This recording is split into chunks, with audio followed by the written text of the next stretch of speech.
Wow. What's up, my friends? How's it going? It is our Thursday night call-in special, which we leave for our subscribers. That means that if you are a subscriber over on Locals, which is at KyleSerafin.com, or if you are a subscriber at over on X, then you can check us out here. Hold on, let me see if I got feedback coming in. 1, 2, 3. Feel like I might. I'm going to go ahead and check my audio settings here. We're going to get all cleaned up. I'm using headphones I don't usually use, so bear with me here, folks. There we go. That's probably better. All right. We got kind of a fun little thing that I don't normally do. We're going to have a guest. You guys may know her from her many Steve Bannon War Room appearances. We have the so-called Great Julie Kelly going to be joining us in just a moment. Yeah, I'm not kidding. We got our first call coming in right away, right off the bat. So the phone line is open, obviously. And if you guys want to join us on the studio line, you guys know where to find it. You go over to KyleSerafin.com. Make sure you're a subscriber. And the post is linked in our show description. I got our first caller on the line right out of the gates. Who am I talking to? Oh, where'd you go? Ran off. That's okay. Here they come. +1. +1 indeed. All right. Who's on the line here? Hi, Kyle. It's Colleen. Colleen. Well, you better turn it down in the background. You're getting feedback in here. What do you got going on, Colleen? Okay. Well, I know how much the feds love to stalk you, so I figured I would clue them in that we have a pretty good suspicion of a serial killer in Connecticut, and I was hoping maybe I could inspire them to get to work. Where's your serial killer? 2 bodies in Foster, Rhode Island, right on the line. A body found over the line in Killingly. A dismembered female in a suitcase in Groton. Another woman found in New Haven. Don't know if that one's related because she's boyfriend troubles, but found in a difficult manner in trash bags. And let's just say that most people post-mortem are not going to be able to dismember themselves and put themselves in suitcases. So we have different jurisdictions. Yeah. And we have missing people. We have a hiker that was chased out in by what he deemed a very sinister person. I mean, there is a lot of hinky stuff going on. So I figure the feds love to stalk your show. So maybe if they're listening, they might want to get to work. Okay. What are the major PDs that are involved that they know how to go talk to? Although I don't know that the feds have to, the only time I've ever interfaced with a potential serial killer is when we were doing some surveillance on behalf of the Anchorage PD. It's not always an FBI case. Almost always if it's not interstate, it could very easily just stay within it's interstate? Okay. It is interstate. It's Rhode Island. Some people are saying possibly Massachusetts, but I can't find any common denominators with the bodies being found in Massachusetts. Okay. But yeah, Colleen, this is a pretty dark lead off. Is that where we're going today? We're going to start off with serial killers and get darker? Well, yeah, because we don't get them that often in Connecticut. It's kind of a quiet place. It's full of white supremacy, I hear. Yes. Oh, yeah. Anyway, I figured, the feds love to stalk your show. So I figured maybe this would be the best way to clue them in that this is happening. That is a dark instinct that you have, but it's possible, I guess. So FBI New Haven, they're the ones that would check into it, or FBI Boston, I guess, if you guys are listening. Well, I figured you're not going to do a podcast without them listening to it. So I thought, hey, let's throw it out there and see if they feel like working. We're assuming an awful lot about them, but yeah, fine. Let's go ahead and just assume that. I did hear from a reliable source that he was on the phone today speaking with some FBI agents who are actively listening to the podcast and laughing while they were at work in the squad bays, or the bullpens as we call them. And if that's true, that's really funny. They probably don't listen to this particular call-in program because it's after work hours, but you can't, I guess it's still work hours over on the West Coast. Okay. Well, I'm kind of disappointed that they would listen to your show and find humor in it. But they found it funny that I'm calling out what they think is probably accurate about what's going on with Kash Patel and Dan Bongino. So go figure. Oh boy, the Jensen thing. The Jensen thing, yeah, we're going to talk Jensen a little bit tonight. I think we have to, right? Well, I can't can't see how we can avoid it. That's right. There's too many J6ers that have been wronged by that. So yeah, and it's just sus. The whole thing is sus. well, we're going to play a little bit of game called Who's Your Press Secretary with the great Julie Kelly. What do you think of that? Oh God. All righty. Well, I will leave it at serial killer and wish you a great night, and thanks for your call-in show. Thanks for listening, and thanks for starting us off with such a dark note. Go figure. I'm really sorry. I like thought it. of that, I thought maybe I shouldn't do this, but hey, it's an attempt to get eyes on this. And, there are some good people in Connecticut. So I'd like them to be able to go hiking without carrying, their 9mm on their hip. Well, why? Why would you want that? Because normally you can, and now they can't.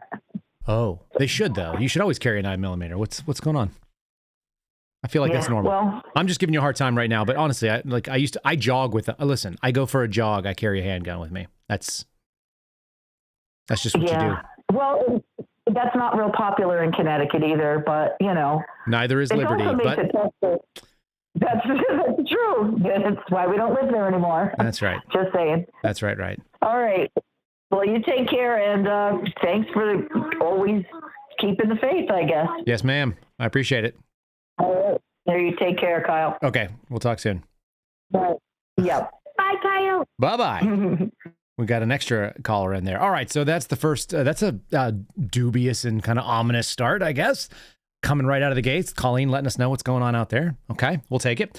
I did promise you guys, I'm telling you, I've got a guest slot. I've got the guest slide ready to go. I think we'll pull it up. Before we do that, let's probably, let's get started with the way that we often get started here. Just checking in on seeing how Ezekiel's doing. I don't know why you guys find this to be so funny, but I'll play it for you. If you guys haven't downloaded this yet, it's on you. Here we go. What's your name? What? What is your name? Tony. Fuck you, Tony. What's your name? Ezekiel. Fuck you, Ezekiel. Fuck you. Fuck you. Hey, you know what I did last night? You better not bring my mother into this. You know what I did? You better not. I broke that fly over there. Oh. And I fucked your mother next to it. Fuck you, Ezekiel. Fuck you. Fuck you.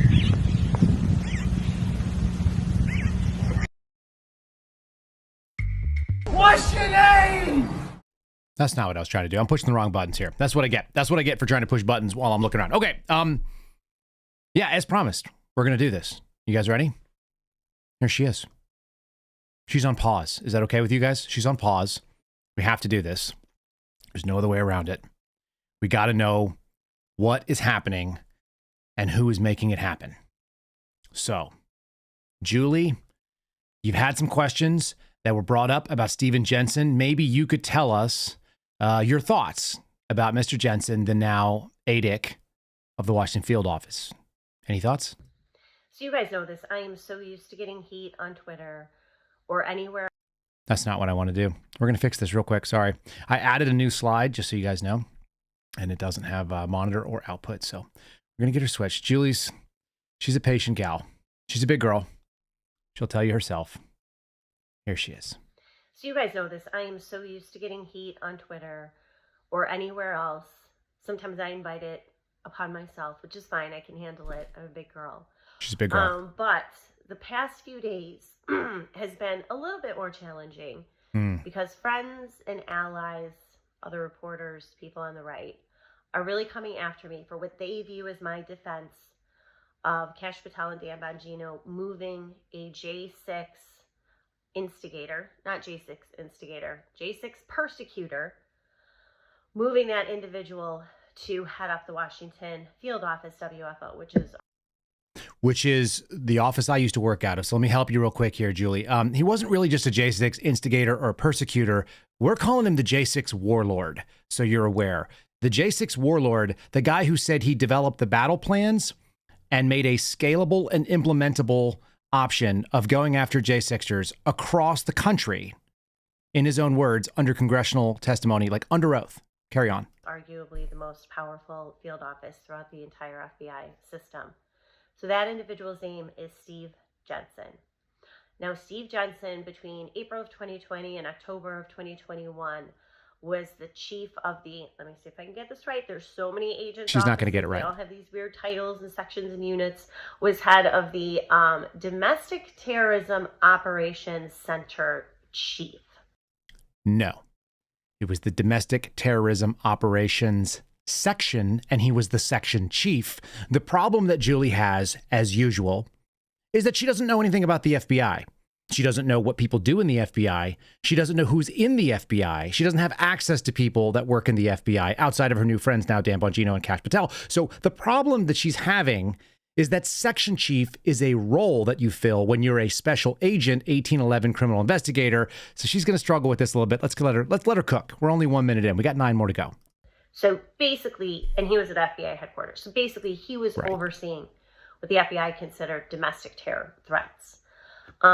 So during that tenure, he oversaw the FBI's response to the 2020 riots, which we know was basically nothing except bending the knee in Washington, D.C. for the sad and tragic death of George Floyd. Kidding. And then, of course, preparations leading up to January 6th and afterwards. So in his role, Steve Jensen, and I've said this over and over, his hands are very dirty. Okay. Everyone's hands at the FBI, you're not going to find anyone, especially a top official, whose hands are clean when it comes to January 6th. His are more so.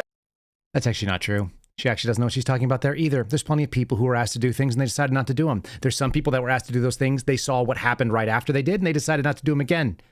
So those people's hands, I would say, are as close to clean as possible. Some people did 0 January 6 cases. Some people just investigated things like the pipe bomber case. That was me. My hands are clean. They're totally clean. I'm not at the FBI anymore. But you don't know what you're talking about, Julie. As usual, you have a lot to say, but you have very little information, which is unfortunate. But you are a big girl. Let's keep you going. So than others. So I'm going to say that over and over so everyone understands this. As this domestic terrorism chief, he held, I think, 2 Section phone chief. calls a day with all 56 field offices, other officials. I think there were thousands of people on these calls. I've heard all about these calls. I think Tim T. When she says she heard all about these calls, what she means is that she listened to the testimony that was in written form. And that's what I'm telling you. Yeah. She read the testimony of George Hill, which was available to anybody else. Now she's going to say something and she misspelled. It's Tim Tebow. She doesn't know how to say it. She's going to say T-Balt or something like that because she doesn't know who Tim Tebow is either. But he was an ASAC at the Washington field office where I used to work. T-Bolt was involved. T-Bolt. And then That's Steve D'Antuono, who was the Washington field office chief throughout. She means ADIC. She doesn't know what a chief is. Section chief, unit chief. Those are headquarters. ADIC. That's a superior position. It's a higher pay grade. And it's at the field. Here we go. Entire January 6th prosecution, pipe bomb investigation, etc. So these were twice a day, daily, and then weekly, as they were giving guidance how to round up J6ers, what charges to bring, how to investigate, etc. So again, his hands are very dirty. So he has been moved to head of Washington field office.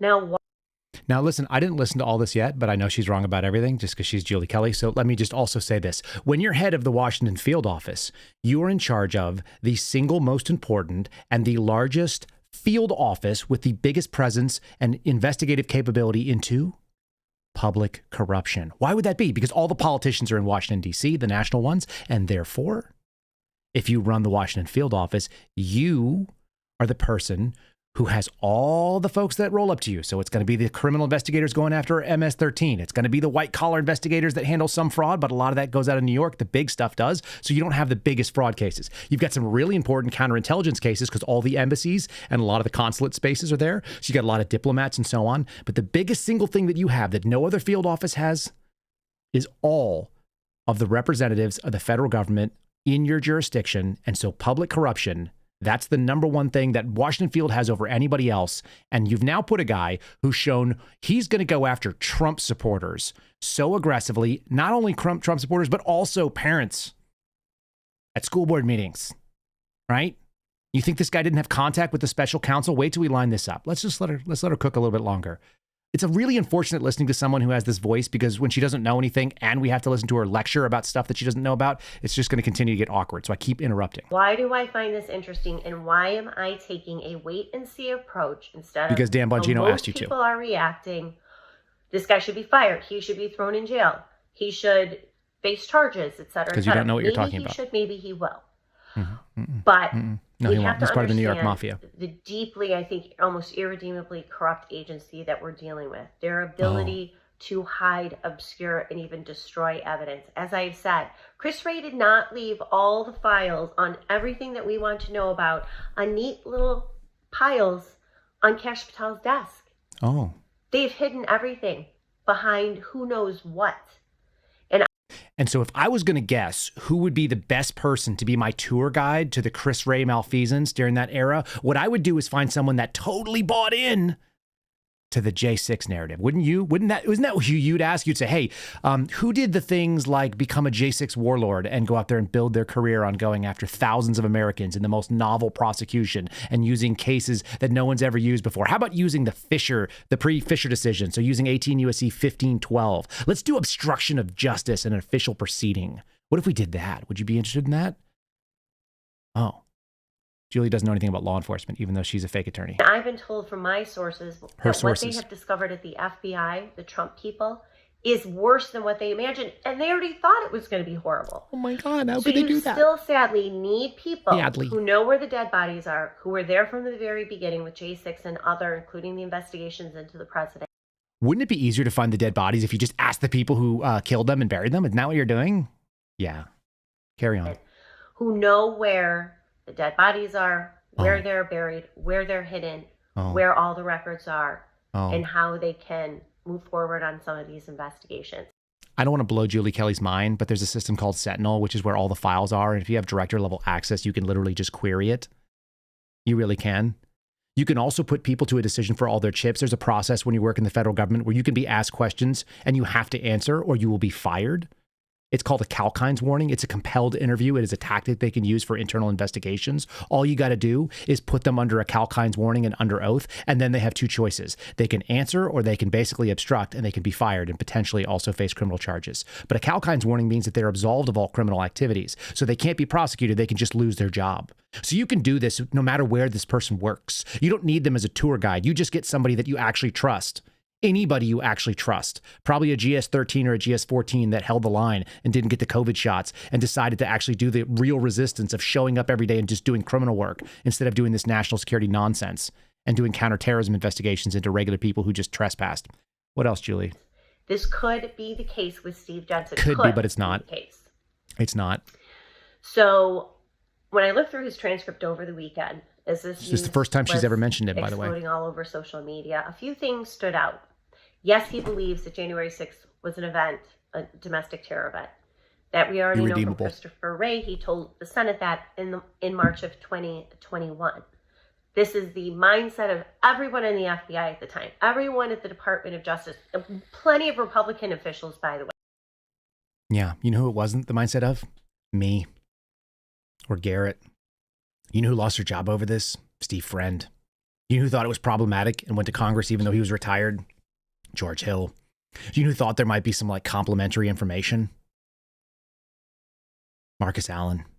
He said, what if there was more information? What if there was more to the story? How about that? Julie, you don't know what you're talking about. You don't know anybody in the FBI. Talking to Dan Bongino and Cash is not the same thing. They weren't there.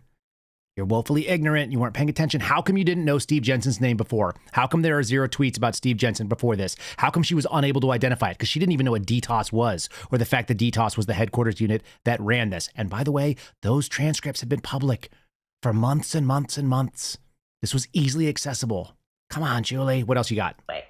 Including, if you will recall, Ted Cruz. Marco Cruz. Who called J6ers domestic terrorists on the 1-year anniversary of January 6th, and then he had to retract this. So this is not an excuse. This is just the mob mentality. This is an excuse. That was pervasive even on the right, even on the MAGA right, during the early stages of the January 6th investigation and prosecution. That's why she gave money to Biden. So a few things stood out. Number one, he really objected to the fact that Bank of America voluntarily turned over to the FBI, all of their files and data for customers who would use their services, including credit cards, to book. Okay, this, unfortunately, folks, is 100% bullshit. The person she's now referring to is George Hill. How do I know that? Because I had George Hill on the phone the other day for you to listen to. And this is his whistleblower disclosure. She read the transcripts and she's now confused it in her small brain. And she said, oh, the things that George Hill said, because he was also talking about Steven Jensen, are the same thing. Nope. Sorry, hun. This is the problem with you not knowing who the people are because you haven't met them, because you've never done this kind of work. You need your researcher in front of you. By the way, if you guys think that Julie Kelly does all this herself, she actually has other people do it. She pays for it because she has a lot of money and she's like a millionaire. Her husband makes a bunch of money because he's a big Democrat donor and a big Democrat lobbyist. Let's go on. Flights, book hotel rooms, make purchases in Washington. 5th, 6th, all of this 7th is false. Of January 2021. They gave that to the FBI. Steve Jensen said, wait a second. This is not how we initiate investigations. She means George Hill. We are the ones who have to go to these private institutions with a search warrant, asking in individual cases to produce this data and information. He actually went to the system and pulled leads that FBI agents had used this data, voluntarily produced data, pulled leads into investigations of J6ers, saying this is not how we do it.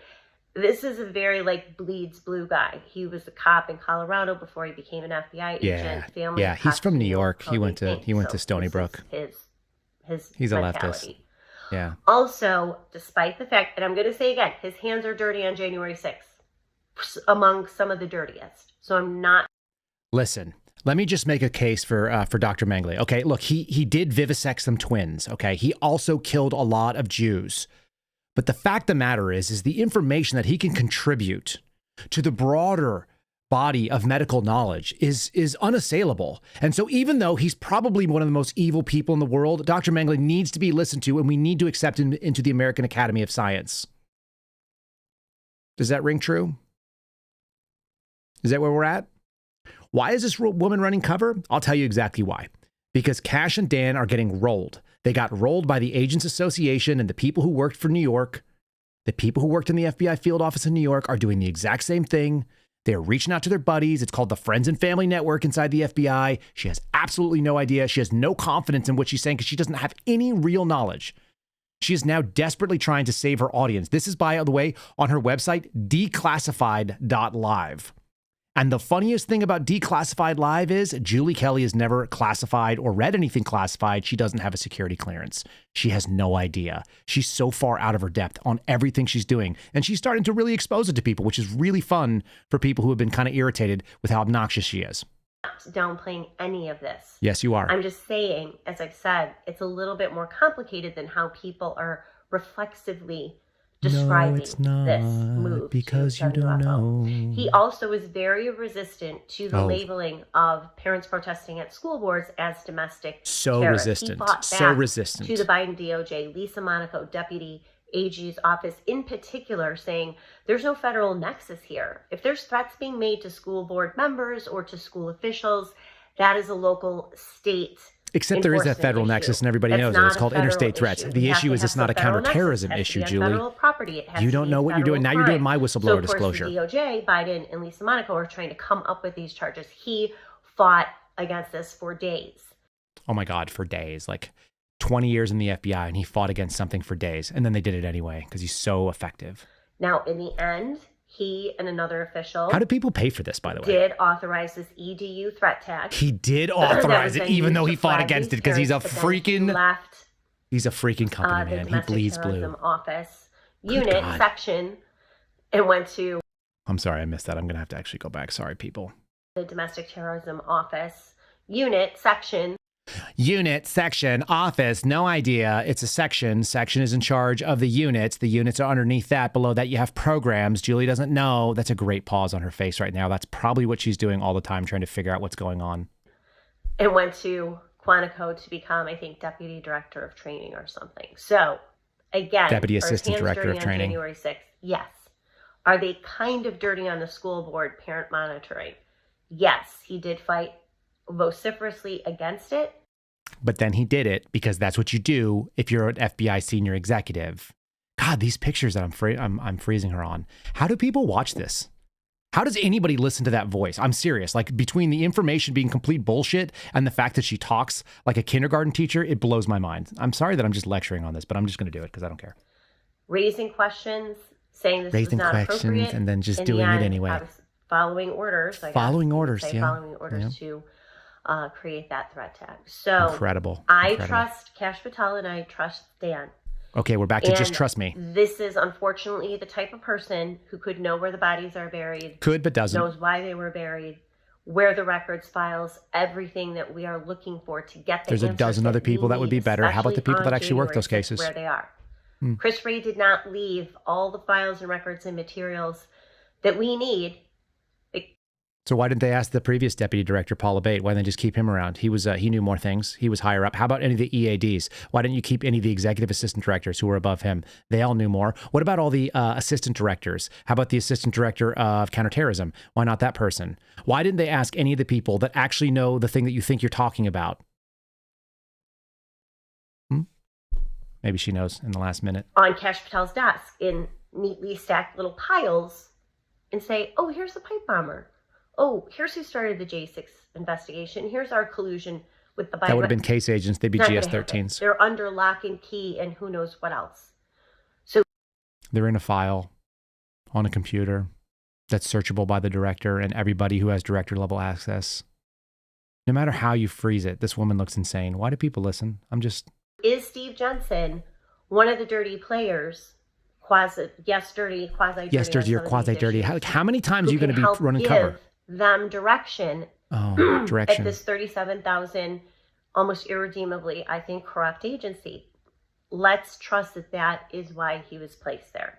No, so I just just the word wanted trust. To explain. I know this video is longer than I want. I have a hard time cutting these to 5 minutes, but hopefully this is an explanation. I don't know why you did it for more than 60 seconds. You don't know anything. A fuller explanation as to why I'm taking this wait and see approach, why I trust Cash. Are you being paid? I really believe. Are you being paid to do this? In the next few months, we are is there going money, to start or is this just access? Some real explosive information. Diarrhea about what happened. That's what you have at that FBI, especially January 6th. So fingers crossed. If I'm wrong, I'm wrong. You're wrong. You're wrong. I will admit that I was wrong. But you should do it now. I think I have a good reason, we all do, to trust Cash and Dan. And believe that this. You know how I know she knows them well? Because she calls them Cash and Dan. A lot more than what it looks like at first glance. Okay, so Julie, thank you for joining us. For trusting me. Yeah, and my judgment so far, and I'll be happy to answer questions in the comments. Oh my God. Can you, Julie, can you unblock me whenever you have a chance, and then we could maybe go back and forth and I could explain to you how dim-witted you are and imbecilic, because this is really pretty awful. And that's a really good freeze frame. I'm so proud of that. Okay, phone line is open still if you guys want to call in now that we've gone through, had our special guest. I know you guys are not going to be able to ask questions, but I got to ask my questions to myself. Luckily, I know more than the guest in this case, so we don't have to worry about that. I am absolutely perplexed that anybody takes that person, that woman, seriously. She went to a mid-rate, low-level state college in Illinois. She defended Monsanto with ghost-written pieces that she didn't even write herself, referred to that as being a food blogger, and then tried to defend GMOs. And then she realized that there was money in being a fake MAGA person. And for all of you that bought in, I am so sad for you. I hope that you open your eyes up. And if you're someone from J6 and you think it's cool that she decided to throw around that somebody caused a miscarriage and tried to like expose someone's trauma with public scrutiny for clout because she doesn't like me. Yeah, when I'm telling you that if I saw her drowning in a river, I'd toss her a cinder block, I would straight up do that. And for whatever she thinks, I could throw a cinder block a lot farther than she can, even though she's like 5'9" and mannish. Are we having fun yet, people? I'm having fun. I want to do Alex Jones if you guys aren't going to, if you like when you guys are ready, you guys call in and give me your take on it. I'm also really curious about your take on this Alex Jones thing that we heard. I got to go on with Alex for an hour today. I had a lot of fun doing that. That was super. I got to take this woman off the screen. It's too creepy. Okay, let's go back to that. Okay. Yeah, so I got a chance to talk to Alex today, and he's a wild dude. And we basically just cut each other off for a straight hour, and I could do that anytime. Very enjoyable. here he was with that prediction as called out by Tucker Carlson on the program they did last night. He obviously taped it like a day or two earlier, but it aired last night. If you didn't listen to it, it actually is a pretty good look for a 2-hour Tucker Carlson kind of special. It's one of them. Like, Alex is just entertaining. He was in rare form sitting with Tucker because he was like very controlled. He seemed very calm.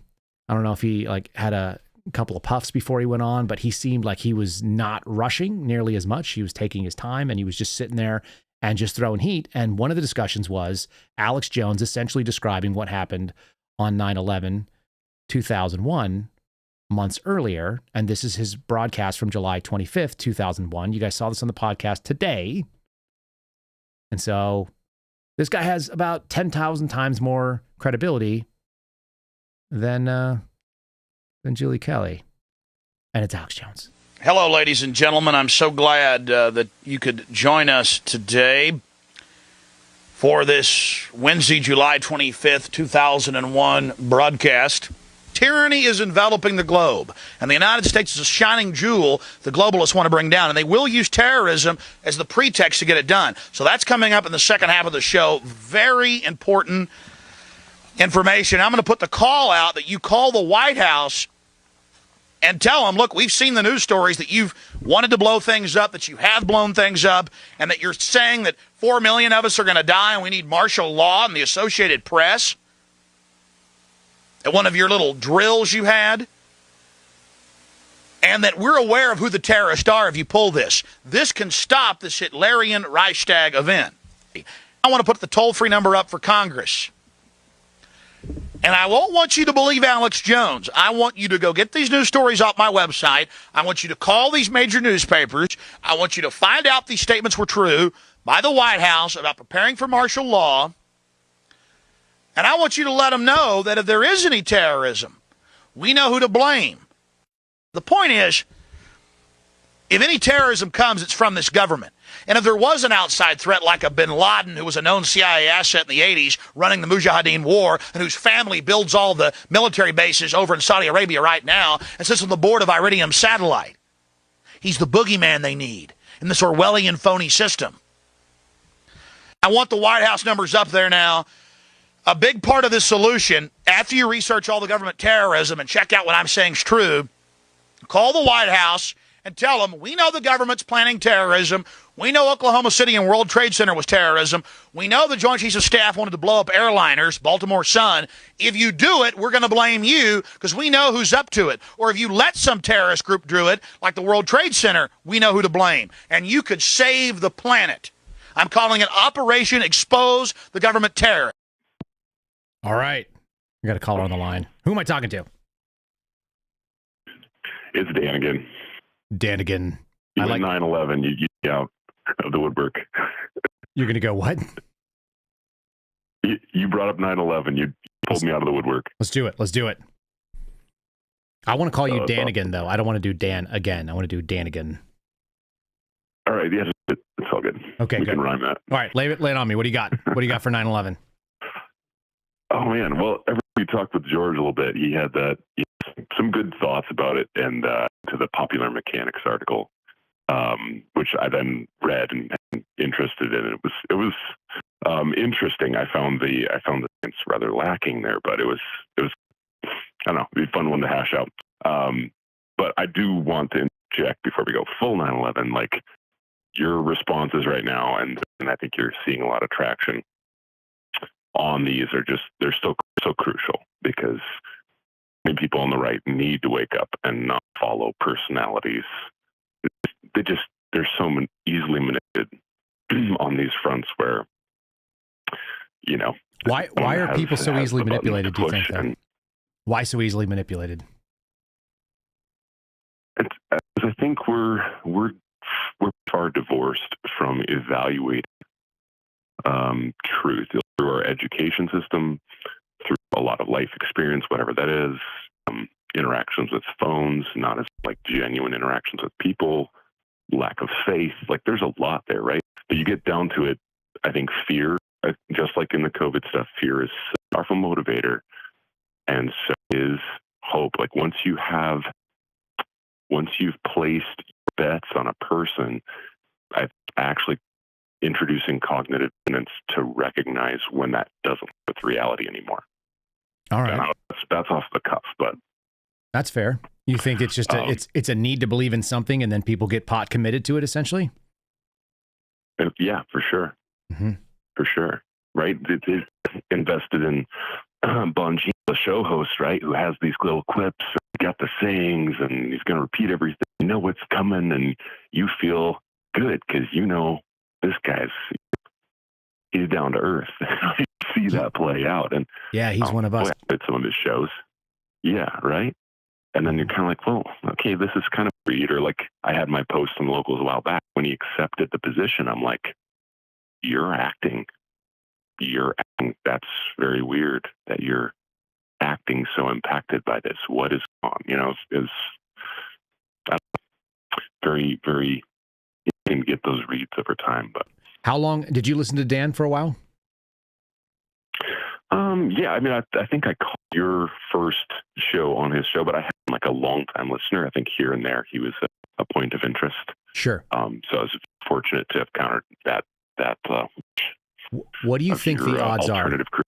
Yeah, what do you think the odds are that he finishes more than a year in this job? Low, 30%. Okay, what do you think the two most likely paths are when he decides to leave? What they'll look like? Do you have any idea? I know I do know the inner workings and but like if he doesn't use it to leverage further, you know, either his podcast or something, but he could go back to the podcast, obviously. He's not trying for some, but he might try for more public-facing things or other roles. Where you think about like a Senate or a House run. He's got the ambition, man. Right. And you got to parlay it. Yeah. Can you really can you step into the FBI for a year, not solve the problem, and go back to your podcast audience? Do you think? Is that feasible? As long as you've got some way really explaining to the poor people, you know, how tough it was and the line you held, and you pause, right? Josh Hawley moments, you know? You got to really perform it out. Say something. Sorry, I can't do it anymore. Josh Hawley, did that bother you today? Did you hear it today too when you were listening? Does it sound performative? Oh yeah, performative. It is extraordinary. You could take a stage, you could try to communicate, but that was a little wild. And then when you brought up the hype video, I was cringing so hard because just so poignant, the contrast between real people doing real problems and then this whatever blonde chick going, I'm here to show that Facebook did bad things 8 years ago. Yeah, that's okay. Yeah, let's talk about their facilitation of child material. Right. No, let's go. How about CP all over the place on this easily shared platform that you had no interest in touching? Bing. Because it's the moneymaker. Because it brings creeps. Oh, yeah. You riled up. So I'm gonna black pill a couple people. Do you mind? Will you do it with me? Let's go. All right, here we go. Kash Patel wrote a book called Government Gangsters. Government Gangsters. Okay, so Government Gangsters was a call out of the deep state types that he saw and the people that he found problematic, right? And let me see if I can throw them on this. Let me put them on the screen here. I bet I can put it on the screen. Okay, here we go. So I'm going to just cover us up. We're going to cover me up. Okay, here we go. So deep state gangsters on the screen. Okay. And he got into office basically saying, we're going to root out the deep state. We're going to have the battle for our democracy. We're trying to root out what the truth is. Yep. That's Kash Patel. Agreed? Yep. 100%. Okay. Yep. And he got another guy to come and join him, another deep state warrior. And that guy was pretty famous for saying something to the effect of, hold on, I got this up here too. Watch this one. This is a Dan Bongino quote. Get the quote. Okay. Trump's new deputy FBI director has it out for scumbag commie libs. So say at the New York Times, a direct quote from Dan Bongino. He also, we showed you the other day, said we need to abolish the FBI. That's the only option here, right? Same guy, burn it to the ground. Okay. And then Dan Bongino also, I've got it on the screen here so people can see it, but we're time stamping it. It's for easy access. This is from June 14th of 2023. He's responding to a guy whose handle is The John Nance. Okay? And The John Nance was my boss. And The John Nance felt like he was being referred to in a podcast that I did with Dan the first time I sat down when I talked about somebody who was a coward. I actually wasn't talking about Dan, which is really funny. I was actually talking, I wasn't talking about John. I was talking about my my boss in New Mexico who did something I thought was cowardly, and I like him as a person still. And Dan said this. He quoted an email because John Nance was sending emails to Dan Bongino for literally years, going back to 2018. So Dan says, LOL, you're a pathetic bootlicker who thought he could sucker me into his FBI propaganda session on the phone. Don't miss our failing radio show today. It'll be glorious. Dan Bongino sending that, referring to propagandist and bootlicker John Nance. You still with me? Yep. Okay. He also did this one. Here's another John. This is a Dan Bongino quote to John Nance. He says, sounds like your feelings got hurt. This is again on the same day, June 14th, 2023. Sounds like your feelings got hurt when I wouldn't have you on my show and when I called you out in front of your FBI masters. By the way, is your wife still looking for a job? Because not only did John Nance, my old boss, look for a job with Dan Bongino, his wife actually asked if she could write for him. Okay? So Dan Bongino, deputy director of the FBI, scum, commie libs, abolished the FBI, calling out John Nance, the propagandist. Right? Are we set up for the win here? Man of the people. Here's the win. Man of the people. Here is the win. Oh boy. 3 days ago, maybe 4 days ago, FBI Director Kash Patel from his official FBI Director Kash Patel Twitter handle reposted the John Nance's Twitter handle. And John Nance said, my segment this morning on Newsmax Sunday Report with John Glasgow, FBI Director Kash Patel is doing all the right things to include putting the right people in the right places, such as Stephen Jensen to head the Washington field office, a solid guy who has the full support of the agents behind him. That's the director now calling and retweeting the former bootlicking propagandist from the FBI per Dan Bongino. Tell me how these guys aren't captured. Loop closed. And the last little piece, which is so simple, is that picture is dark. That right thing in the right way is the same exact words that Steve Jensen used in his testimony talking about going after J6ers. They did the right thing in the right way, in the right manner, for the right reasons. That's a direct copy of Chris Ray's most favorite experience. Yeah. He loves to say that. So now the loop is closed there. All over. Wow. That's my Twitter thread for later. That's my verbal thread for you all. That's what I would call a chain of evidence. It paints a clear, you have dots, now they connect to your saying from a year ago.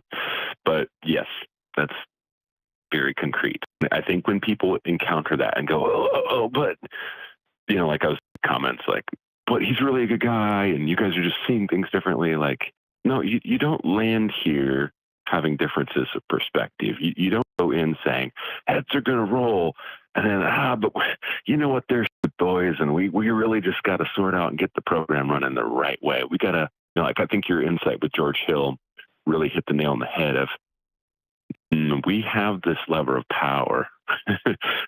You're like, not going to let the ring go into the cracks of doom, right? Like you're not. No, we're going to use it. A little much to just let it go. You're going to let the men of where's the other kingdom down there? Now I can't remember. Oh my God. I have an entire map. Mordor. Yeah, but Mordor is on one side. Gondor? Gondor on the other side. There you go. Yeah. I have an entire map of I can actually draw the map of Middle Earth from memory from my 5th grade English class. That's really disturbing, but true. Like I can straight up sketch out where the mountains are, right? I can show you where the Ents are. I can show you all of it. Like it's all in my head, and I would like over a period of time I'd be able to flesh out the actual names of all the places too. I could. That's awesome. Yeah, like that's disturbing. That was formative for me. I hated reading. First grade, couldn't stand it, and in second grade, my sister ended up like reading to me on this hour-long bus ride, and by second grade, I read The Fellowship of the Ring in a week. Yeah, if you really want to, have you ever read the companion to Middle Earth? No, I don't think so. It is I stayed kind of with the core trilogy. I didn't get in. This is an earlier trilogy, but it is a book that allows you to go and flip through in alphabetical order every person, place, or thing in Middle Earth, and it gives you not just who they are in a full like encyclopedic sort of piece. It also gives you by page number and volume every single reference that they're they're referenced. Oh, that's awesome! It's freaking badass. If you're a nerd and you're into Middle Earth, if you want to know what's going on, you can check it all out. I would embrace that. I had that in 5th grade and I kept it. I would just open it up and read the stories. I'd be like, oh yeah, that guy. Like, okay, oh, he was in the freaking, they would go back and they would tell you where he was and the reference to, what battles that were, alluded to in songs that were translated from Elvish and all kinds of wild shit. It was really, really intense. Dude, there's some token. What a mind. Mm-hmm. What a mind, man. Yeah. To create functional, multiple functional languages that are not real, simply to be able to communicate like new species and new parts of man.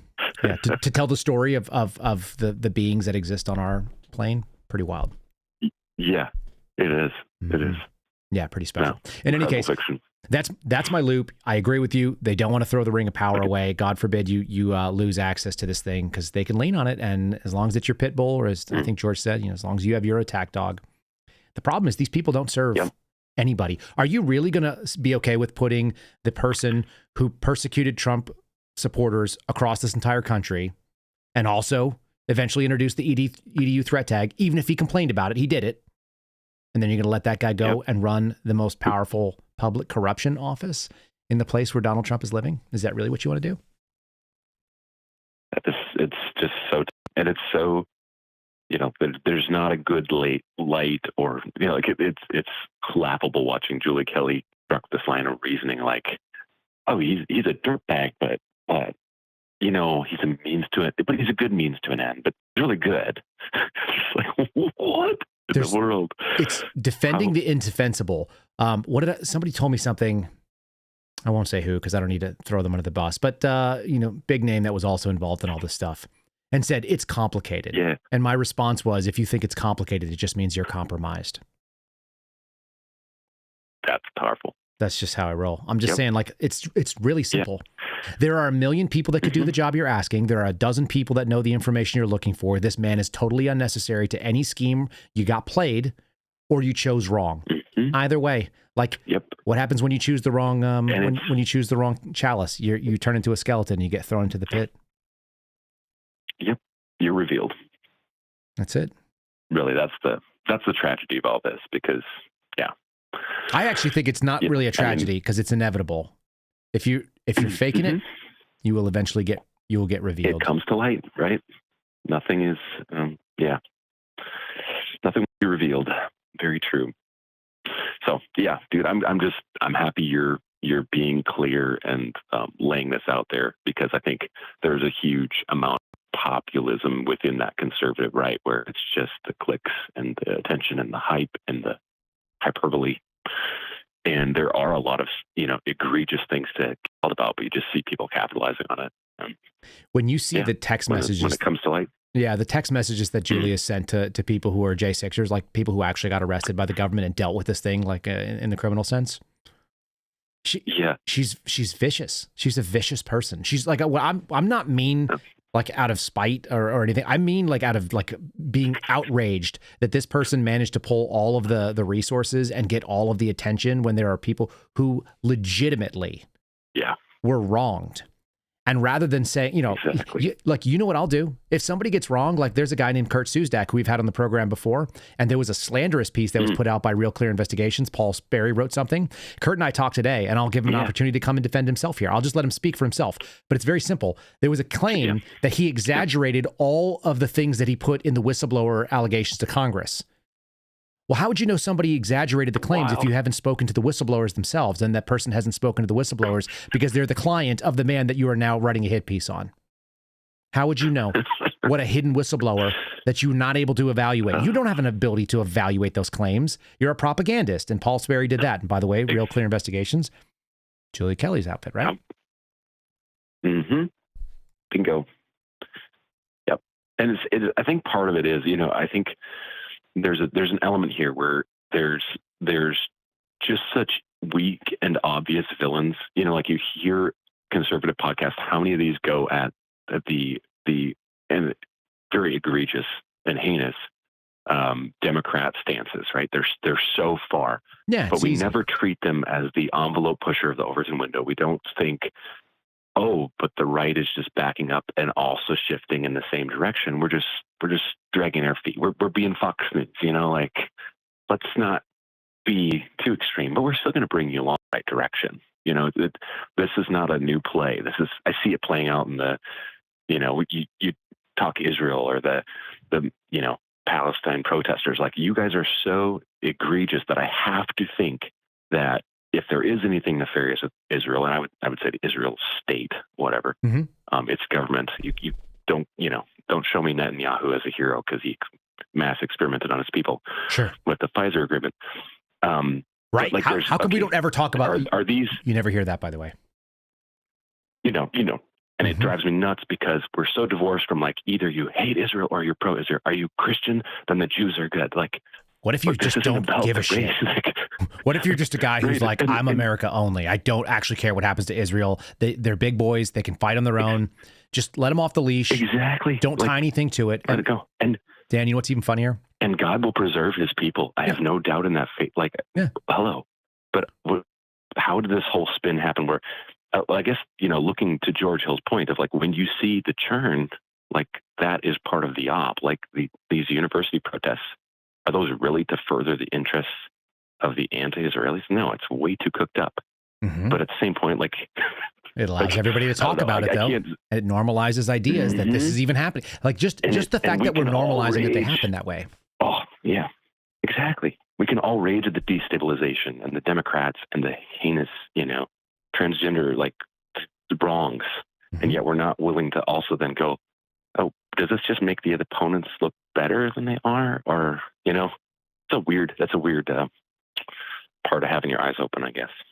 Yeah, that everybody sucks. Maybe that's the threat. The threat is that everybody's a problem. They are, unless you see their actions occur. And I think this is why the suspendables speak to so many of us. When you see sacrifices made with no gain to hold up the truth, to take a stand in spite of the cost, whatever the cost, like that, okay, now we're talking about a real person with integrity. And I'm not saying that to you, right, but to your audience to say, this is why we hold you guys up, not in the sense of the suspendables being on a pedestal, but say, hey, the choice was already made here. It was demonstrated. And so show me another influencer that's painting that kind of cost for a Garrett Boyle or a Steve Friend or a George Hill or you. Yeah, that's why we're here. I just love that Julie Kelly, who served no one ever, is a multimillionaire. Not because I'm like, oh, multimillionaires are a problem. I'm not Bernie Sanders. I've got, you know, I mean, having a net worth over $1 million is totally achievable for regular people if they do the right things at a certain age. Like, no big deal. But to think that she gave anything up, which we know she didn't, to act like she's some sort of a hero, what did it cost her? Just name me what the cost was. What did she lose? What did she put on the line so that I know that I should have some sort of look at her and go, oh, aha, you're a value. You had virtue when there was an opportunity to choose vice. Which was it? Well, you know, there was really a lot of money that she lost when she backed up the major GMO companies and showed how poison was really good for us. You know, yeah, that her husband actually was taken in the back end there as a big ag lobbyist. I mean, it's absurd. You know, all these people that have never put anything on the line, they've never laid it out there. And the fact of the matter is, and I told our attorneys when we were doing this lawsuit, I was like, listen, the reason why your lawsuit is going anywhere for anybody outside of me is because I lost my anonymity. Do you know the names of the other 27 people that still work for the FBI on my lawsuit? No, you don't. You know, and that's okay. Yeah. My front face to it was... That is a loss. That is a cost. I will never get my anonymity back. When I was talking to the guys from Patriot Protect today, because we were having this little conversation, we did kind of like, I don't want to call it an infomercial, but I was asking them about the product, and we decided we just make an interview out of it. And it's actually fairly interesting. It's really nice. I think it's actually really entertaining because he's a talker too. So the two of us had a lot of fun with it. But we're like chatting about this stuff, and I'm like, I used to be ungoogleable, Dan. You could look for me, and you would find a guy who cashes checks in Florida at a check cashing agency. And you would find Kevin Seraphin from the Knicks. That's what you would find. That's awesome. I used to do it all the time to make sure that I was still ungoogleable the entire time I was at the FBI. You couldn't look me up. For a brief period of time, you could find one thing that my brother, you want to hear a funny story? This is just like, this is out of nowhere. I used to be on Facebook back in the day. How we go. Yeah, this is how we go. So I was on Facebook back in the day when I was in college, okay? And I closed it down when I got out of college because I didn't need it and I didn't want it and I didn't like the idea of social media. And I kind of did this spiral where I was like, I have 190 friends or whatever. And I was like, I don't know 190 people in real life. So I cut it down to like 140. And then I cut it down to 120. And then I cut it down to 110. And when it got under 100, I sent out a message to everybody and I said, if you're still on this, that means I actually know you and I have a phone number for you. That means you have my phone number. I'm deleting my account. Thanks for being my friend. And then I just deleted it. That was the end of it. Right? I'm off. That's awesome. Yeah. Yep. So my brother, because he's a dickhead. Very similar exit. Yeah. I have a younger brother who's a dickhead, who's very, very smart and very, very snarky. He created a fan page for me back when you could create fan pages for your favorite people. And he created a fan page called The Legend of Kyle Seraphin. And it was pictures of me while I was in the military that he photoshopped into absolutely ridiculous things like me at a gun range and I'm shooting. And then he photoshopped me in front of a panda. And he put captions like endangered species, my ass. And then he would put that up. And there'd be a picture of me swinging on a vine in Hawaii at my brother's wedding. And then he photoshopped that into me swinging underneath a Black Hawk through flames and explosions and saying like a bunch of, and they were really bad Photoshop, Dan. They were terrible. Okay. But yes, you got to do it classy, right? Like, yeah, just bad, right like bad. Old school, like X-Maddox, sort of like original, if you know what I'm talking about from the X-Maddox, like, okay, that bad. Yeah, you'd crop like a JPEG. Yeah. Correct. Horrible cropping, like no shading, shadows are all wrong, that. And so he left it up there for years and years. And then I joined the FBI. And in 2016, I show up my first field office and the dudes obviously went out there and Googled me and they found the Legend of Kyle Seraphin Facebook page, which I didn't remember because it was from about 7 years ago, right? Completely in my background. That's so epic. So I show up and the dudes are like, hey, what's going on, man? Like, welcome to the squad. And I'm like, hey, how's it going? And I was like, and they're like, you're Kyle. And I go, yeah, I'm Kyle. And they're like, or should we say the legend? And I was like, what? I have no idea what they're referencing. And they're like, okay, whatever you say, legend. And I'm walking around and I'm like, why do these dudes keep saying legend? And so this goes on for about 3 or 4 days. And finally, I'm like, hey, assholes, what are you talking about? Like, this is obviously an inside joke, but I don't get it. And it's not funny. Right. Like, and they're like, oh, dude, your Facebook. They go, your Facebook page. And I was like, man, I haven't had a Facebook page in like a decade. I don't even know what you're talking about. And they go, oh, yeah, you do. And then they pull it up on the computer. And it's the Legend of Kyle Seraphin and me shooting a panda and like me like shirtlessly swinging through the fire on a freak. And I'm like, there's one of me like standing at my brother's wedding where I'm wearing like Chuck Norris was a thing. Yeah, I'm wearing a hula shirt like at my brother's wedding in Hawaii. And they put me on the deck of a carrier with like a SEAL amphibious landing, like doing a fast rope into it behind me. Stuff like that. Like it was just really dumb. Yes. And they show me this, and I'm like, I go, oh, that's my brother's page. And they're like, what? I go, look, it's created by Casey Seraphin. It's a fan page. That's like, it's my brother screwing with me. And they're like, bro, that's ridiculous. Like, your brother's funny. And I was like, my brother's an asshole. So I called him. I'm like, yo, asshole. A bunch of FBI agents looked up your Legend of Kyle Seraphin page. You got to take that stupid thing down. And he was like, oh, man, that's hilarious. I forgot about that. Like, yeah, I'll take it down. He's like, I don't want FBI agents looking at that thing. So he takes it down. So then I was ungoogleable for years again, and now I'm not. Anyway. Oh, that's epic. Totally epic. I bailed out of Facebook as well. I had my whole network of, a boomerang community, international thing, and then I just got to the point where, nope, I don't need this. I love it. There was a boomerang international. Of course there was. Yeah, right. This is the community. Actually, the international folks are really cool. I bet. The Japanese team, the Germans, the Swiss. Yeah, it was wild. The Brazilians. Just nerding out about some like flying object to come back to them and trying to get the thing right. Oh, absolutely. Yeah, it's the most positive sport. Like everybody was into how cool this was. Right? It was wild. Yeah, that does sound about right too. There's something I like about the idea of that, but I also kind of hate them for being positive. Is that weird? Kind of like people wanted to beat the shit out of the Quakers. They're like, "What are you, pacifist? Yeah, exactly. Screw you, pacifist!" And everybody wants to hit a Quaker like that kind Prove it. Yeah. Yo, you really don't like war? I'll punch you in the face. And they're like, "Stop hitting us. That's not necessary. We really mean this. We don't. We're proving it by being punched in the face. But wouldst thou stop?" and cease the actions. Right? I'm sure of it.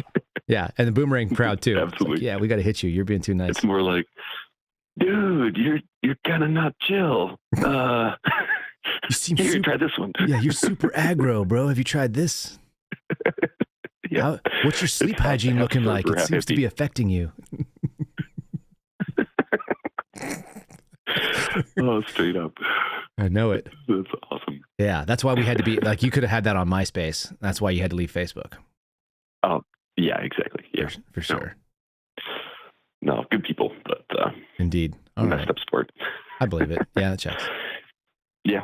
All All right. Any other? Well, I can let the other callers in. Yeah. We'll let him in. But do you have any thoughts about our serial killer issue in Connecticut, or have you thought about that at all yet? That's an interesting one. I don't know that I would route that in a similar way, but it was interesting. I think it's always fascinating to me what crops up in local news and doesn't crop up, and then at the next level, what kind of gets escalated. And I think there's a lot that gets amplified for reasons, and I think there's a lot that's suppressed even at a local level, which is kind of fascinating. I can't rule that out. That sounds like it's feasible. Yeah, it's possible. Yeah. Well, I knew our local newspaper from when I lived in a larger city south of us, and grew up there throwing boomerangs and whatever, had some attention. Why not? Of course. And whatever, right? And then so we went down. I was not political, not interested at all. But when the lockdowns happened, I was like, this is just wrong. We went down to Madison and protested. And so we're sitting there outside the Capitol. They didn't put down, portable restrooms. Like, they just made it awful. But there was, probably 5,000, if I was being very conservative, 3,000 people wrapped around the buildings on the lawns, maybe 2 or 3 counter protesters. Like, it was a big event. That's pretty good. Very civil, very calm, but just calling like, this is wrong. You don't have this power. So did that, came home, my local news wrote up this crazy article that was like, oh, there were a few hundred people at the Capitol, and they show a massive picture of the counter protester. And I was just like, that's my local news. Like, what on earth? Yeah. But anyway, there was my concrete example of the spin. Yeah, even small local stories being blown out of proportion, wildly skewed. Yeah. Yeah, it's almost like they have an agenda. Close your eyes.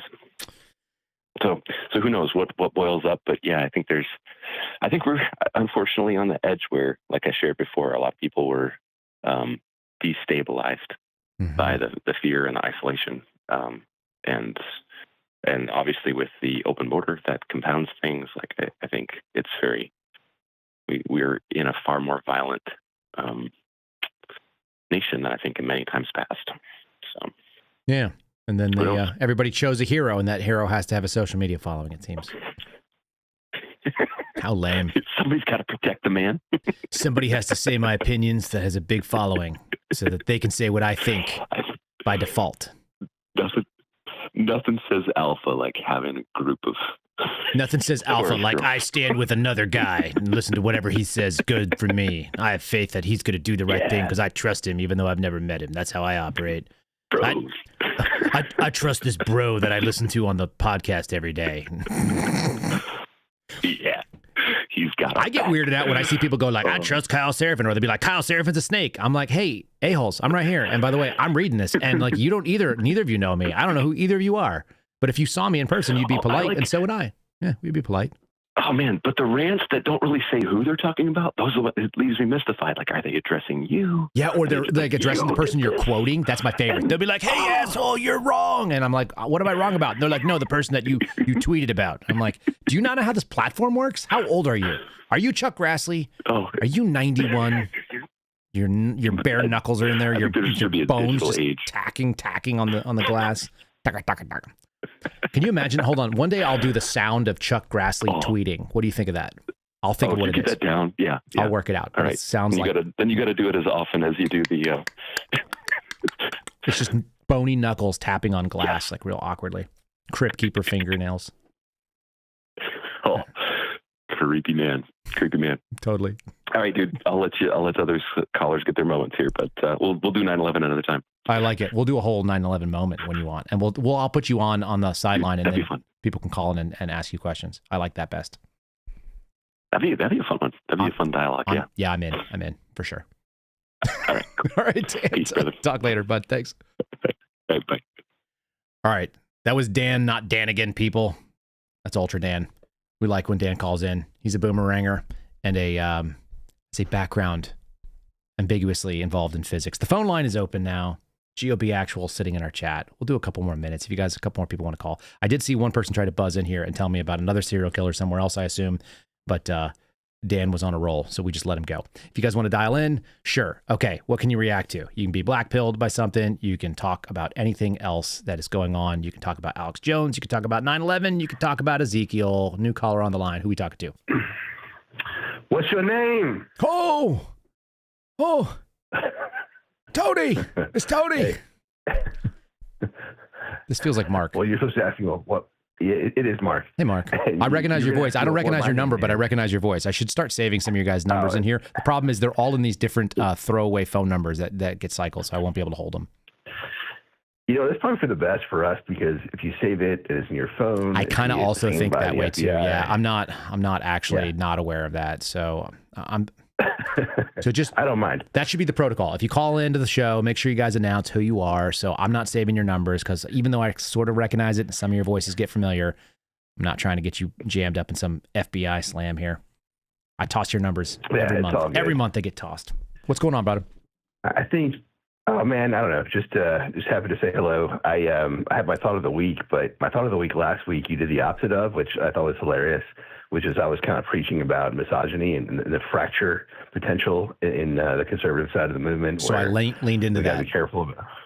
You went the opposite way. Man, I didn't even think about that. Awesome. That you said that. You know what? I didn't think about it, but I heard that Megyn Kelly bit, and it absolutely just lit. I was like, "This is such bullshit. It is not conservative. That's the problem. There's nothing conservative about it."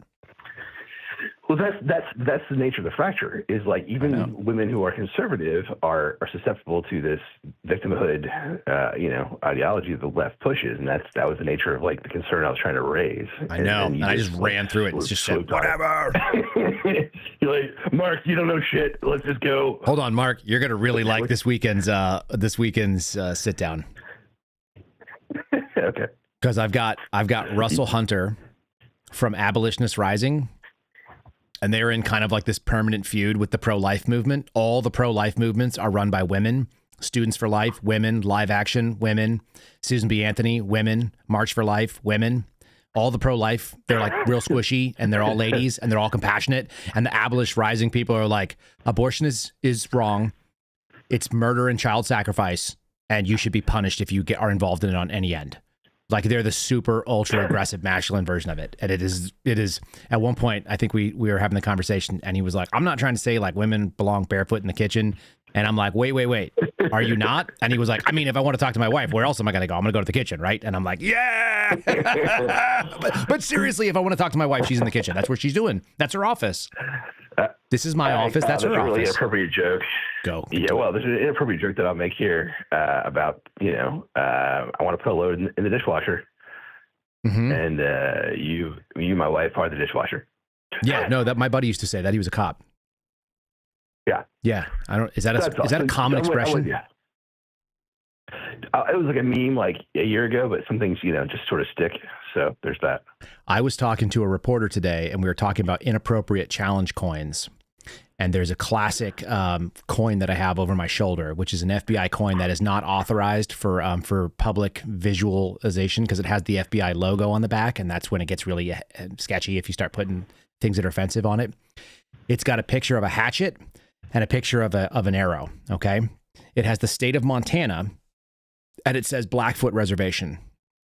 It's got 198, which is the criminal code that we use for time code utilization for Indian crime. So 198 and a blue line going through it. It has a buffalo that's like a regular buffalo, like you'd see on a buffalo nickel, but it's upside down, like it's it's Oregon Trail dead, right? Oh, okay. It's like a really bad icon dead, like you shot it on a Pac-Man game or like an Atari. It's like and it's like upside down. So an upside down buffalo. And on the one side, it says, death is certain. And on the other side, it says, life is not. Nice. And so he was like, that's pretty inappropriate. And I was like, well, I have seen worse ones in the military. We had there was a pararescue squadron that had, it was for some combat medic unit, but it just said, the louder you scream, the faster we come.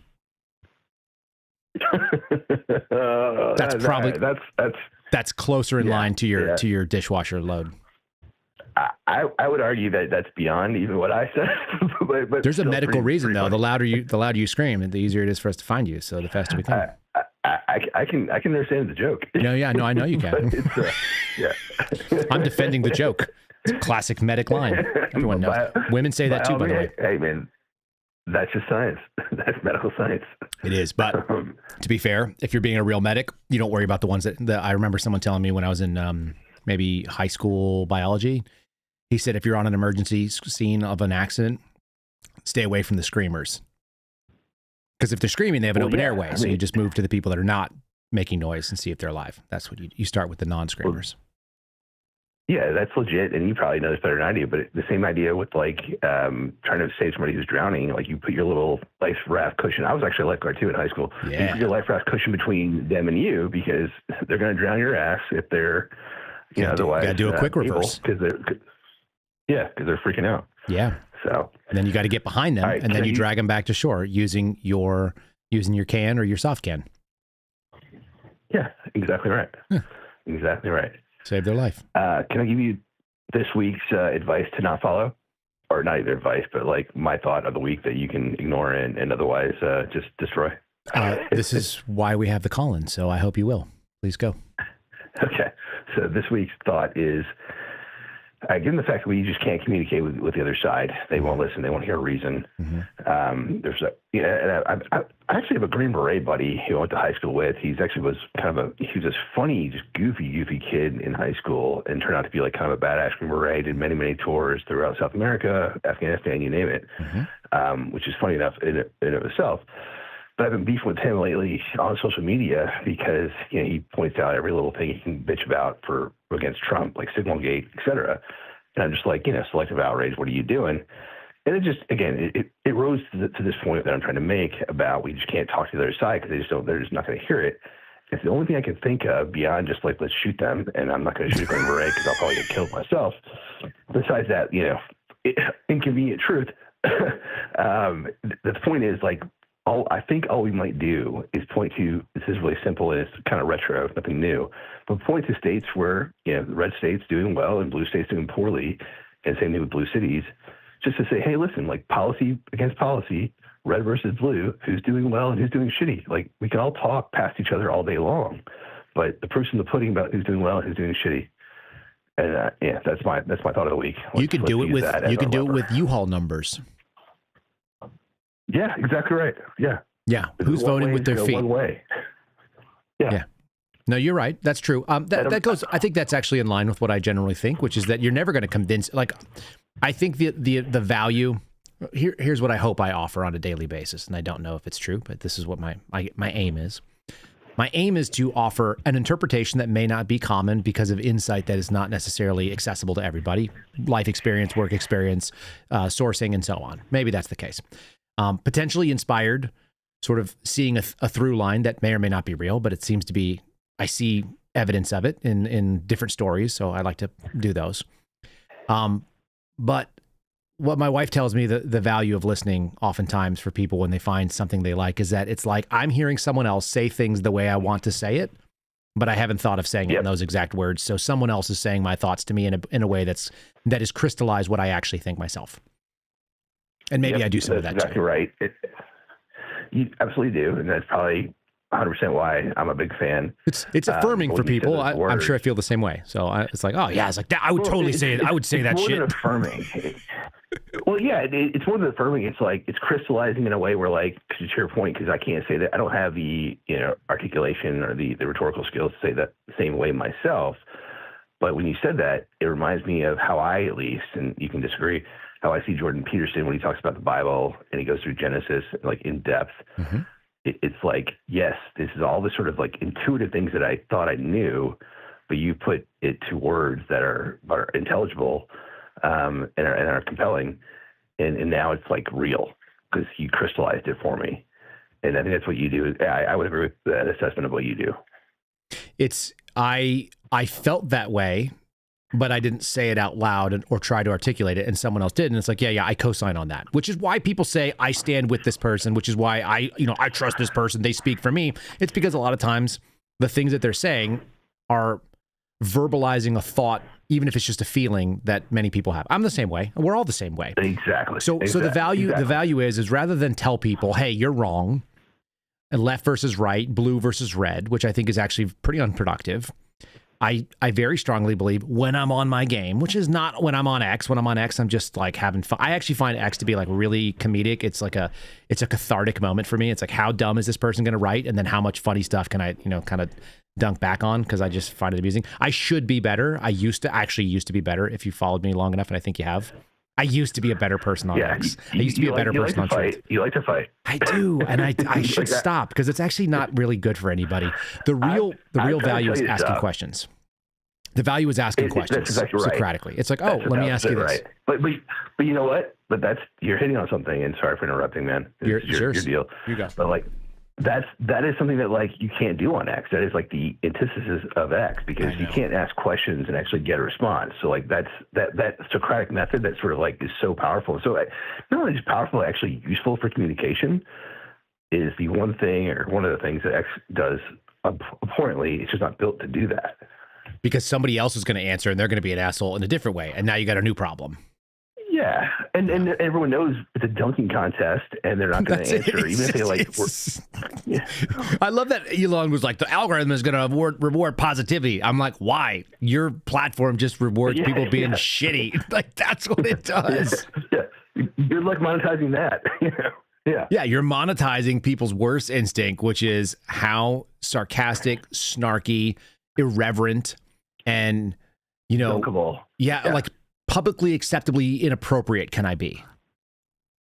Right. Exactly right. Yeah. You're not going to get like solid discourse, but occasionally you do get discourse. Like I always tell people, if you respond to me like with a thing, and I look and I'm like, oh, that's a little old lady, and she's asking a little old lady question. And if a little old lady came up to me and asked me a little old lady question, I'm not going to be a jerk. So I try to look sometimes between. But if you just have a cartoon as your profile picture, if we're interacting and you're, I don't know, like a Bitcoin symbol, we're not going to have, I don't care. I don't care about, you're probably a bot farm. So I'm just going to have fun.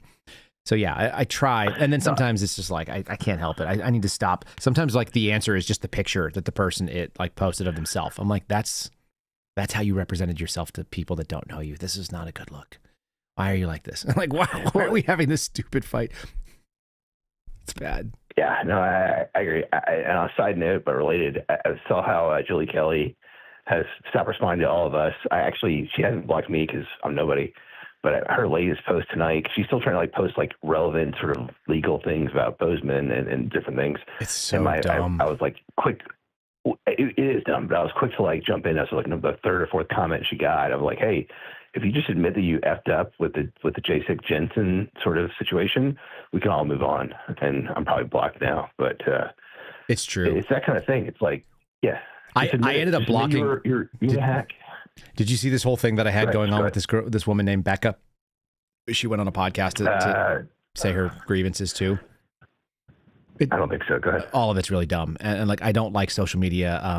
I don't like social media, whatever it is, disagreements. But I also don't just agree with people to make them go away, because that's not my nature. And what I keep trying to tell people, I'm like, hey, listen, people. I actually did it with Alex Jones's audience in their chat today, because they were like, hey, what about this thing? And I'm like, look, go look up what circular reporting is and single sourcing, because that's what you're dealing with. If you circular report one thing enough times, that 1 million people are going to go out there and do stuff. And they're all going to talk about the one thing that you said, and it makes it look like a lot of people are talking about it, but it all has a single source of origin. Then it's artificial. It's not real. It just got boosted either algorithmically or by some people because of some other conflict or whatever. All that stuff is really, really goofy. And anyway, so I just every once in a while you see that stuff and you just go, I hate the internet, Mark. I hate the internet. I don't like it. But you know what that reminds me of? So single sourcing on that one hand, where it's a circle jerk, it sounds like to me what George Hill describes as the two hops of intelligence gathering, where They can go to that person and that person's contacts. And I asked George a long time ago, like, how many hops would it take to get to the whole country? In other words, if you're in an IC sort of situation, how many hops would it take to get a whole? He's like 3 hops max. And so it's like the opposite of that. It's like the same but inverse, awful, equally awful side of that, where the great reporting gets. There was a great example of it where a same source was giving information to the FBI, the DEA, and the ATF and selling it to all of them, and they were all reporting it up their own chain, so it would all come back. And they're like, oh, we got a source reporting this. And they're like, oh my God, we got a source reporting that. So everyone's like, oh, these sources are all collaborating their own information. It's the same guy. He's like sending it out to 3 things, and they're all coming back down the line, and everybody is like sort of self-affirming, and it's just like none of it is validated, it turns out. That's Christopher Steele. That's the Trump dossier about the PP tape, which Dan Bongino apparently made a career on before he decided that now he's going to defend the FBI and say, just trust me, bro. So, by the way, anytime you say like, I know that just trust me, bro, is not acceptable, but I need you to trust me, you're out the done. You're done. You're done. Yeah. Yeah. No, I've been a big fan of Devon as a D-bag for quite a while.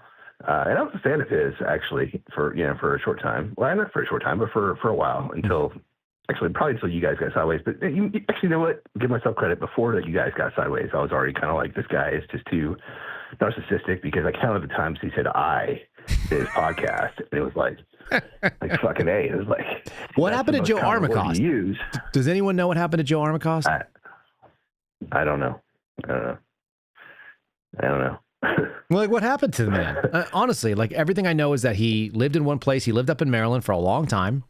He helped launch the whole thing, got him into media, got it all started, produced the whole deal, right? And then he moved down to Florida, and the minute he did, boom, adios amigo, he's gone, and traded out for for Rachel Campos Duffy's child, which Evita's a really nice gal. I talked to her husband too. Her husband's a really nice guy. He told me he wanted to be an FBI agent. I did my best to talk him out of it. Let's just call it what it is. She's freaking cute. She's good cute looking too. She is. Yeah, and her parents, I like her parents a lot. I think they're lovely people. I've talked to them on and off air. They seem really, really nice. So, if I could throw out a term or whatever, do it. It sounds like Armacost got oboiled. He got oboiled. Move down here, and then you get effed. Yeah, is that a thing, to be oboiled? I hope not, but it sounds like it. Yeah, it does sound like it. You're right. Shoot. What do you? Yeah, sorry, man. No, it's disappointing. I actually wanted to reach out to him just on the back end. I wouldn't even say anything, but if Joe Armacost, if anybody ever wanted to put me in touch with him, I just want to know what happened, if he's doing okay. Not that, like, I was never really a huge Dan Bongino listener. I was an intermittent listener, so it wasn't like my only thing I listened to, because I think on my own a lot. And I honestly, I listen to people that speak quicker. Like, I listened to Ben Shapiro until he got really into it. And then at some point in time, I didn't have time for podcasts because I was doing other stuff. But yeah, I know Joe. I know of Joe. Dan had inside intel. Sorry, go ahead. No, I just you hear Joe's voice and you don't want anything bad to have happened to him. No, of course. Hopefully he didn't get oboiled. I wouldn't wish that on anybody, even people that I don't like. I asked, by the way, and I never got any good info. I never got any information about it. I was like, "Hey, what happened to Joe?" And they were like, "Oh, it was totally a cool thing. It just happened." I was like, "I don't think that's what happens. I'm pretty sure that's what they say at the FBI about what happened to Seraphin." "Oh yeah, we just shot him in the head and left him in the desert. It's totally cool. We're totally cool." Hey, so he just doesn't work anymore, and not gonna work here anymore. Yeah, he's Nahin Najar. Not gonna work here anymore. So I am curious, the whole Julie Kelly thing. Not her, but like the situation with J6 Jensen. That's what I'm trying to promote. What do you think actually happened there? I think she was asked to say that. Best theory. She was asked to say that. Here's what I think happened. I think Cash is getting led around by the. No, not Julie Kelly. Not Julie Kelly. Yeah, how did he get picked? J6 Jensen didn't. Yeah, I think they picked him because he was in New York, and Cash used to be in New York. And Cash knows guys from New York, and they're doing what's called the Friends and Family. The Friends and Family network is when you go, "Hey, Mark, I need a guy," and you go, "Hey, I know this guy Garrett," and I go, "Oh, is he solid?" And you're like, "Dude, he's solid." And I'm like, "Cool. Well, like, I'm friends with Mark. Mark's friends with Garrett. Garrett's solid. I'm bringing him in." So then you bring him in, and I guarantee you, this is the other problem. When you don't have institutional knowledge, you don't know what you don't know. This is what I told Alex Jones today. If you don't know what you don't know, then you don't know. They were like, "Well, like, what did he used to do? Well, like, tell me about this Jensen guy. What else did he do?" And they'd be like, oh, yeah, he was in New York for a while. And he was an instructor and he was doing SWAT. And then he was over at DTOS. He was a section chief before he got moved over. And we just moved him over to training division. And you're like, oh, okay, cool.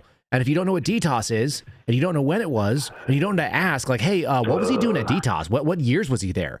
And they'd be like, oh, yeah, it was just like April 2020 to October of 21. And you're like, wait a minute. Wasn't that when they did the riots over in Portland? And he'd be like, oh, yeah, that's it. And he's like, what did he do? I'm like, nah, pretty much nothing. What about the J6 stuff? Where was he on that? Oh, yeah, he was like architecting the entire investigation. And you're like, really? No, that seems problematic. They wouldn't say that. Yeah, so so what you're describing sounds, unfortunately, too reasonable and true, unfortunately. But it also means that like they just did zero diligence. I think that's very possible. I'm being told right now there's no process going on. Normally there's supposed to be a thing called a career board and some other stuff that gets done where they basically vet you. You're supposed to go through a selection process and there's supposed to be the thing called a 954, which is like your internal FBI resume with all your classified activities and your non-classified and all this, references, people who knew you in each job, and I don't think they're doing that anymore. I'm told it's not happening. So if that's the case, that's what's happening. That makes sense. Oh yeah, buddy. But holy shit, like if nothing else, under the Trump administration, you would think they would realize, hey, let's not take anybody's word for anything. Let's at least do some vetting on top of recommendations. Like, you would think. What are we doing? What are we doing, indeed? I don't know. I that's what I hear is happening. That's what makes sense to me. That was my initial thought, and then somebody told me that's also what's going on. So. Well, man, Sergeant T came in late in our chat and is saying, Julie Kelly said they're going to use him to find some stuff. Julie Kelly is a dipshit, Sergeant. I'm sorry. She doesn't know what she's talking about. I refer you to when she was a guest on the show earlier in the program. You can rewind it and listen to it, and you will find out what we think about Julie Kelly's 9 minutes of nonsense. It's pretty funny. Yeah. I don't mean that in a mean way to anybody who, like so many people have no idea like how to assess whether or not the source is credible. And it turns out if they don't know anything about the thing they're talking about, they're probably not credible. It's pretty straightforward. Mark, you know that. Dude, it's just so disappointing. Like we all want all you suspendals, especially, Garrett, but all of you guys, obviously, to get some vindication and be treated right and to be made as right as possible, which is not fully possible. And it's just, it's such a fucking bummer. Like, who wanted these guys in there more than us? Like, I don't think anybody did. Yeah, man, exactly right. We're for what it's worth, Rose and I, and I'm sure everybody in the chat, we're like pro Cash. Cash is king. I said that a million times. Yeah, because we thought it would get to an outcome of just nothing nefarious in our favor. Just make you guys right. There's only two possibilities here too, and both of them are really bad. One of them is that he's getting rolled and he just didn't realize what he was stepping into. That's pretty bad. The other one is that he was always acting in bad faith. That's actually way worse. And I would feel terrible. I've got a third. Man. I've got a third shitty option. Okay. I've got a third shitty option. Third one. Good. It's just timing. It's like the Trump admin is like, let's just sort of parse out, let's just save our good sort of bullets. Let's save our good news stories for a time when we need them, when things are going not our way. Yeah, but you can't bring on people that are just poison in the well. You can't bring on people that did the exact opposite of what you started your administration on. Yeah, no, that explanation, which I don't even support, but just as an idea, was more in line of like explaining Garrett's lack of reinstatement. There's no excuse for it. Look, Cash personally told me, he was like, hey, I go, when's this going to happen for these guys? Because like, I don't want a job with the FBI. I like doing this. If you can't tell, I enjoy this. I have fun.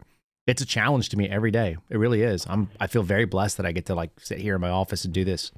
It's fun.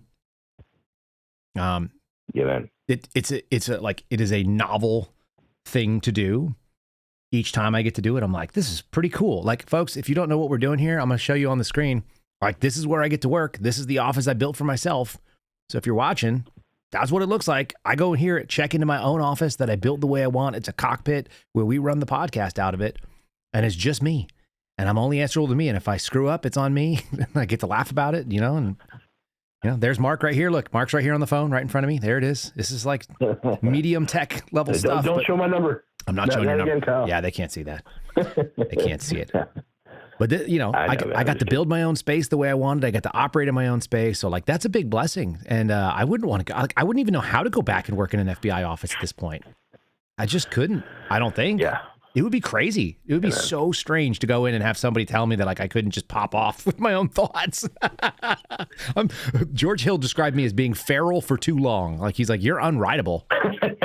He's like, dude, you're like a freaking Mustang, and like you've shirked the saddle. There's no way they could saddle you up again and be ridden like a regular horse. No way. Yeah, to use your parlance, that checks out. I do want to tell you last thing before I go away. Do it. You were talking about your brother, making your fan page. God. And before you said that, I was like putting my kid to bed. I'm laying in bed with my son, putting him to sleep, and I got an earpiece in, listening to the call-in show. And I was thinking about what my buddies did to me. Then sure as shit, you described what happened to you, which is the same thing. My buddies made a MySpace page for me. Yes. Because I was not on social media. Described me. I went to high school called, I don't give a shit, Clear Lake High School in Southeast Houston by NASA. Yep. And they made a page for me being like the Clear Lake Fighting Falcons super fan. And unbeknownst to me, it hit up like this girl that I had like a crush on for the whole of high school, but never had the courage to talk to. I've since overcome that. Good. And like we're dialoguing with this chick and like just making me this douchebag super fan for the Clear Lake Fighting Falcons. And I didn't find out about it for fucking like 10 years. That's perfect. And it was good. It was a good burn. But it was also like, are you really my friend? You let it go on for 10 years. 10 years is a long time. Rough. Well, I assume they forgot about it at some point too. Like it was probably really funny for a couple weeks, and then they just didn't ever do anything with it. It just lived there on the internet forever. Exactly right. That is classic. Yeah. Guy friends are great. We're the best.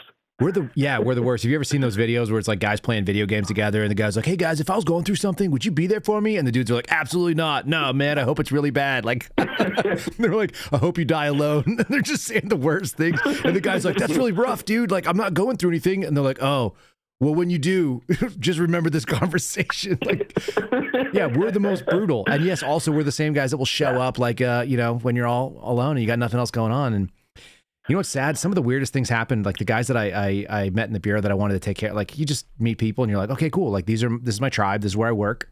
We had a guy who unmarried, no girlfriend, family was in another city. And like, we invited him to all of our holidays, with our little family. So he's there for Christmas. He was invited for Thanksgiving. We can go out to dinner with him sometime. You know what I mean?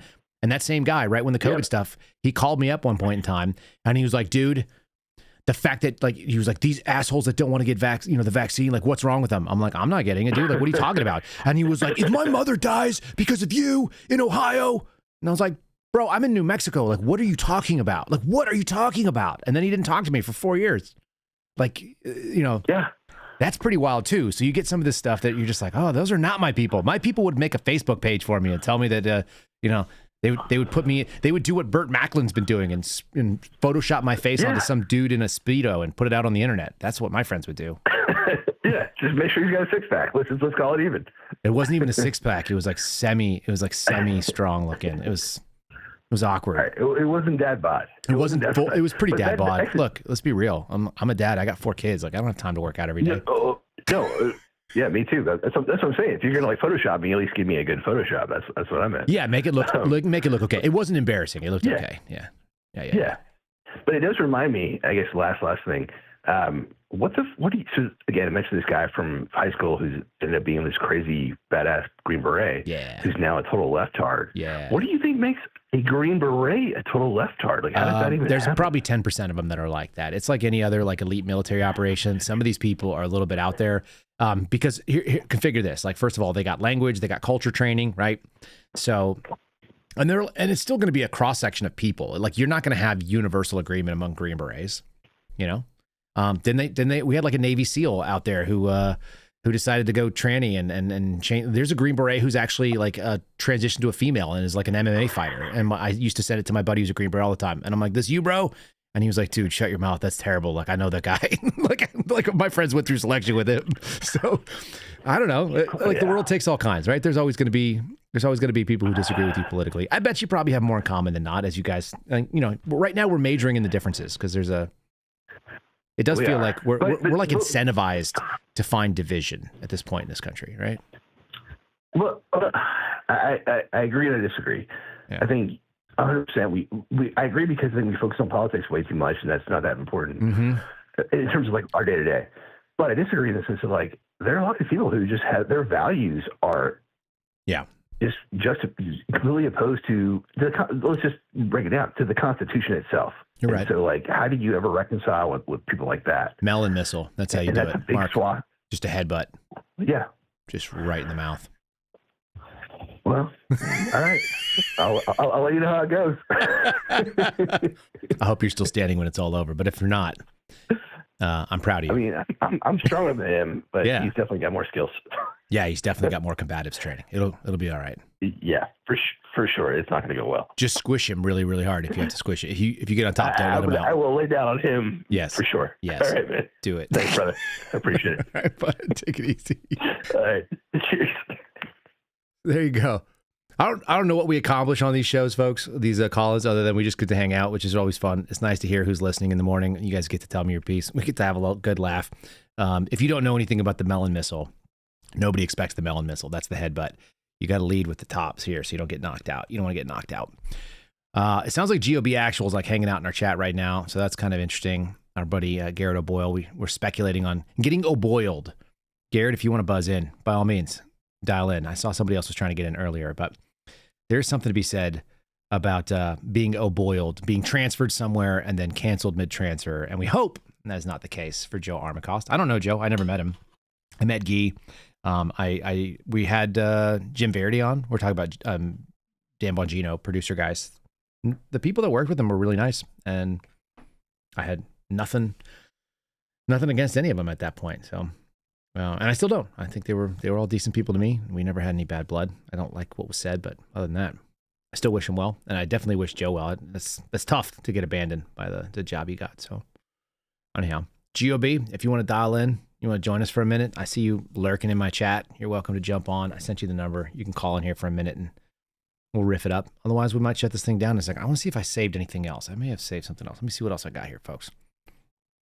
I got the Jesse Kelly. Oh, yeah, I got one thing for you later. Here's one more topic that you guys might want to get in. I can't remember if we played this. For some reason, I played this to my wife, and right when they say, no, asking Spanish from Spain or Hispanic from Spain, my wife burst out laughing. We have we got a sick sense of humor in this house. All right, we got one more call. We'll let one more person on. Who's on the line here? Sherry. Hello, Sherry. How are you? I'm fine. That's good. We got a good mix here. We've had two men. So. Oh, okay. Yeah, it's good. Well, let me turn off the computer then, because I'm hearing two men. Yeah. Yes, you can. Okay. Well, yeah. All right. Good. Well, I wanted to ask you if anyone has suggested that maybe Emil Bove or Emil Bove, whatever his name is, number 3 over at the DOJ, if he might have had a part of this Jensen transfer. Nope. Because he was the guy who was making all kinds of personnel decisions, apparently, during the interim there. And he apparently burned some bridges over at the SDNY where he used to work like forever. So, well, the insight that I've heard is that is not the case, although that is a good assumption based on the previous information. So an astute question. The understanding that I had is that it's actually being pushed. It was being pushed by Jim Jordan's office, which they've denied. But we have some pretty good sourcing that said that was who was pushing this person out. And it turns out, more interestingly enough, the person out of Jordan's office that was sort of leading this also, I think, works in the White House now, and was the person that I used to bring my whistleblower disclosures to, and just thought that Steve Jensen was a really nice guy. So I know her. Is that Tim Ferguson? It is not. Okay. It is not. It's somebody else. Okay. I don't need to throw her under the bus right now. She's not really a public personality, although she was sitting in the weaponization hearings. But okay. But no. It's you're talking about Tom. You're talking about Tom Ferguson? Is it Tom or Tim? I think it's Timothy Oh, Ferguson. there's a Tom Ferguson as well Yeah. in the orbit, and it's not either Ferguson. Okay. But All right. yeah, Well, no, it's a legitimately interesting question, and it's a very real possibility that could have been the case that was driving it. But that's not my instinct, and it's not what I've been hearing. So I can't substantiate what you're saying, and I can't substantiate what I'm saying any more than like people that I believe that too. And I don't know that we'll ever get an answer on it. To be fair, I think what we might see is one of two possibilities. This actually takes them down. In some ways, it's going to knock down a lot of J6 support, right? A lot of J6ers are going to be very upset about this, and rightly so. Yeah. I'm upset about it. I think it's atrocious. It was a totally unforced error. So we'll have to see where that goes. Yeah, it makes no sense to me. I mean, it really does not make any sense to me. Yeah. But, I'm not in the orbit, so. Yeah, it doesn't. It seems totally unnecessary, and you can't make an argument that we need this guy for anything because we don't need him. I mean, I'm just telling you, it's so obvious that we don't. And a lot of people could give the information that Julie Kelly was stating, and more. This guy would not have any special access to that information at all, not even close.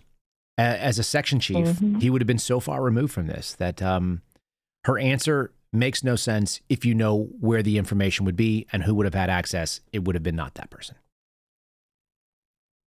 Which is troubling. I mean, why are people saying things that are false, that they know are false, or they don't know at all, and they're just being told to say it, and they think that's good enough? If somebody came to me and said, "Hey, Kyle, will you say this for us?" And I'd go, "I don't know, is it true?" And they'd be like, "Yeah." And I'd be like, "Can I get some documentation to back that up?" Like, I'm not just going to go say what you said. That's crazy. I don't do that. I hear a lot of people say wild stuff. I would never just go repeat it without knowing. Yeah. Well, and especially knowing that, I mean, we do live in the age of the internet, and there are lots of nosy people like me who, follow certain blogs, and we read, I just do the read aloud on a PDF, and I'll listen to big old long reports and stuff. And it's not like people are totally at a loss out here. Why would they try that? It's silly. It's beyond me. It is truly beyond me. I agree with you. It is it's both silly and unusual, and it makes just no sense at all. There's just no. It's an unforced error. And another thing that they're not taking into consideration is that my generation, we're old, we're retired, and we're sitting on the computer. Me too. I'm not old or retired, but I'm old enough, I guess. But I'm sitting at the computer too. Yeah, there's a lot of us out here that are in this little ecosystem. Is that Sherry? Is that who I'm arguing with online? Am I arguing with people that are old and retired? Is that what's going on? That's probably it. Yeah. We're pretty cranky. Somebody told me when I went over to my surveillance team, and a lot of the guys there were just getting ready to retire, so they were at the end of their term, and they're like, one day you'll be like me, and you'll be, what we called KMA status, kiss my ass, which means they no longer cared because they could retire at any moment, they could drop their paperwork. And I'm like, man, I was like this the minute I showed up KMA. You guys have no idea what kind of weirdo I am.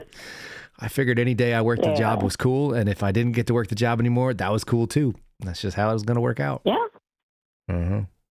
Yeah, that's life. That's how it is. Yeah, you just can't make it go longer than it's going to go. That's right. It's like I told someone before I went in for surgery a year or so ago. It's kind of like an emergency surgery. I said, I'm not going to worry about anything. God's in control here, and if He wants me to stay, I'll stay. And if He doesn't want me to stay, I'm gone. So, no, it's not my decision. It's nobody's decision. My father had something to say very similar to that. At some point we were talking today, and he just said, you know what? I'm 75.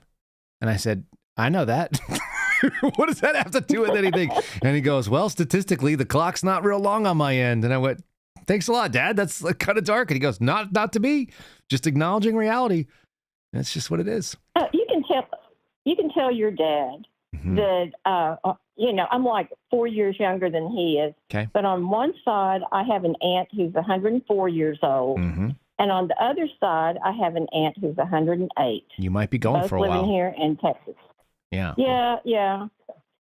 So, Whereabouts in Texas are you? 75 is What parts of Texas? Well, I'm up in East Texas. I'm in Northeast Texas. Mm-hmm. I'm up in Harrison County. Okay. Is that Tyler-ish or Texarkana or how far? Which one?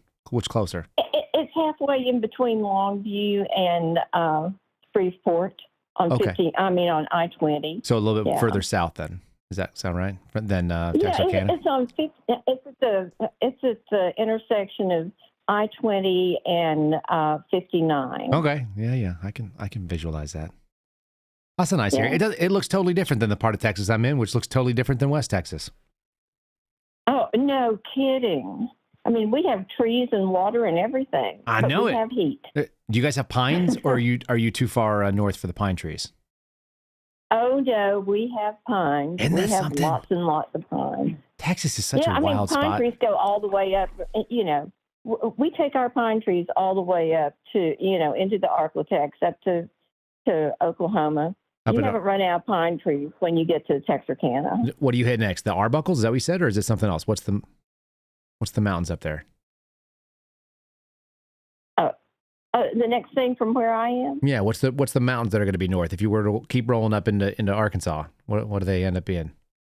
Oh, I don't know. I mean, you go to Texarkana and then you can take off to Arkansas. And that's right. I have to use my. I mean, have you ever been to Texarkana? Yeah, sure. There's there at the courthouse. There's a stripe that goes up the steps, and one side is Texas and the other side is Arkansas. Mm-hmm. Built on the state line. It has been a very long time since I've been through there, but I went through there maybe in my high school years, and that sounds fun. Maybe I'll take my kids one day up there. They need to be a little bit older. They're starting to remember the stuff that we do with them. But I just found out that one of my second oldest, my middle child, older middle child, doesn't remember the last house we lived in. It's just kind of blur, and she doesn't remember it. I'll show her pictures, and I go, "That was your room," and she was like, "I remember that window, but I don't remember that room." And I went, "Oh man." It turns out they've had a wild couple of years, my kiddos. They're having kind of like the same experience I did, where there were a couple houses for a while that you go back and you're like, I don't even remember that house. I know I lived there. I know I was told I lived there, but man. Anyway, yeah. So I'll give them a little bit of time so they can hold on to some memories. That sounds like a cool thing. State house divided. All right. That's right. Stay on the Texas side because we're, Oh, yeah. We're Texas. Obviously. We want all our teeth. That's right. Can we take pot shots at Arkansas? I don't know if anybody listens from Arkansas. Absolutely. Yeah, it feels right. Taking pot shots at Arkansas is why Arkansas is there. Yeah. Well, I went to school in Oklahoma, and the old joke was, why does Texas not fall into the ocean? And we'd be like, why? And they'd be like, 'cause Oklahoma sucks. You're like... Okay, dude. I remember seeing rivalries between. I didn't really have any skin in the game. I was like, "This is a weird rivalry. Why do we have this? I don't understand at all." Like, I ended up marrying a girl who went to UT.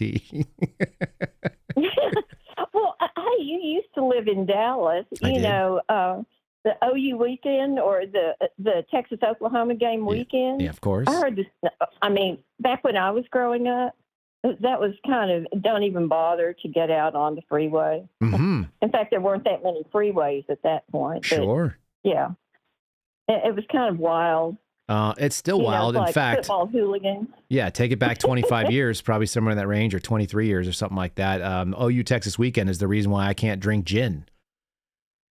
Oh, really? I made a terrible decision with some warm gin, and I will never be able to put that taste in my mouth again. It just made me feel like it wasn't even that much of it, It was just enough that I thought, this is the worst thing I've ever had in my life. I don't think I will ever be around this again. It was hot outside, and they had Diet Dr. Pepper and gin, some crappy gin, and I'll never be able to drink it again.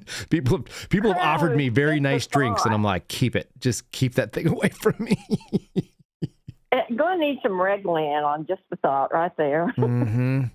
That's it. Now I got people upset about their teeth in Arkansas, so we just set something off. Typical. That's how it goes here. Yeah, that's how it is. I'm sorry. No apologies necessary. Anyway. Well, thank you for calling in. Thank you for your speculation. I think it's nice to see that people are paying attention to what's going on out there. That's like I said, a pretty intuitive question, or a pretty insightful question. But as far as I could tell, Not so much. But we'll keep seeing. I'm open to being wrong. If it is, I'll call you out and I'll tell people that you're right. If we find out otherwise. Thank you. Yes, ma'am. Yeah, well, I'll be listening. All right, sounds great. I appreciate it. Okay, thanks. All right, have a good night. Kyle. You too. I think we must be coming up towards the end of our limit. We have only 2 hours over on local, so we'll probably shut it down here in about 2 seconds. I think I brought you guys something else. I played this for you guys earlier. I'm just saying, I really, really like this guy's energy. I'm gonna run it, and then we'll turn it off here. It's the palate cleanse from the other day about the "Make America Gay Again" hat. Maybe this goes along with what Mark was saying. If you just want to be positive with people and you just want to, be nicer, this is not good for X. It's not good for most social media, but just insist that you're right politely and don't acknowledge the alternative. I like your MAGA hat. Yeah, Trump. Woo! It says gay. Oh, I know. Just checking. Trump fan. Never know. Trump? No. It says make America gay again. Great again. Gay. I know, but we love Trump, right? I like your MAGA hat. Yeah, Trump. Woo! It says gay. Oh, I know. Just checking. Trump fan. Never know. Trump? No. It says make America gay again. Great again. Gay. I know, but we love Trump, right? I like your... She's just mad. Just let him be mad. It's pretty good. All right. That's about all I got for the night, guys. Kind of just a nice little positive thing. Thanks for chatting with me. You guys are always a nice uplift. It makes it fun. I'm going to have a bunch of editing to do to get this conversation. I had a really, really fun conversation with Russell Hunter. For a guy who spends his entire life talking to people about abortion on the street corner and getting like revved up about it, get people pissed off and getting viral moments on film. He's really bright, first of all. And we shared a background going to Oklahoma. So he's a Sooner and he lives in Norman, which is cool. So we had some familiarity there. And yeah, just two guys talking about something and mostly just me listening for the most part. If you guys know how we do it over here. All right. Thanks for being part of the program. Thanks for being a subscriber. If you are in the call-in program, I look forward to doing Friendly Friday. We got Steve Friend coming back into town, so we'll bring him back in first thing in the morning. I'll see you all at 0930. Hope you get some good rest and God bless. See you then. Thanks for listening to The Kyle Seraphin Show, streamed live weekdays on rumble.com/Kyle Seraphin. Follow Kyle on Twitter, Truth Social, and Instagram at Kyle Seraphin.